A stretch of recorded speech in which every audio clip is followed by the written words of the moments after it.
দেখাও যে A B C বিন্দু তিনটি সমরেখ, অর্থাৎ এই বিন্দু তিনটা সমরেখ হবে যদি এ বি রেখার ঢাল এবং বি সি রেখার ঢাল যদি সমান হয়, তাহলে বিন্দু তিনটা সমরেখ হবে। তাহলে প্রথমে আমরা এ বি রেখার ঢাল নির্ণয় করব। এ বি রেখার ঢাল এটা m1 সমান হলো, আমরা ঢাল নির্ণয়ের সূত্র লিখি y2 minus y1 by x2 minus x1। তো এখন y1 এর মান কত? এই দুইটা বিন্দুর মধ্যে y2 হলো -2 মাইনাস আর y1 হলো -3, x2 এর মান হলো 4 এবং x1 এর মান হলো 0।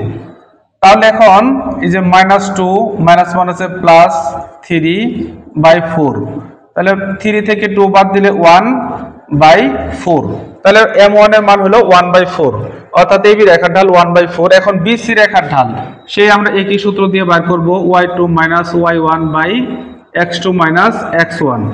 এখন এইখানে দেখেন y2 এর মান কত? y2 এর মান হলো 1 আর y1 এর মান হলো -2, তাহলে 1 মাইনাস -2, x1 এর মান হলো 16 মাইনাস x2 এর মান হলো 16 আর x1 এর মান হলো 4। তাহলে এখানে আমরা এটাকে একটু ক্যালকুলেশন করি, মাইনাস মাইনাসে প্লাস 2, 16 থেকে 4 বাদ দিলে 12, তাহলে 2 আর 1 যোগ করলে 3/12।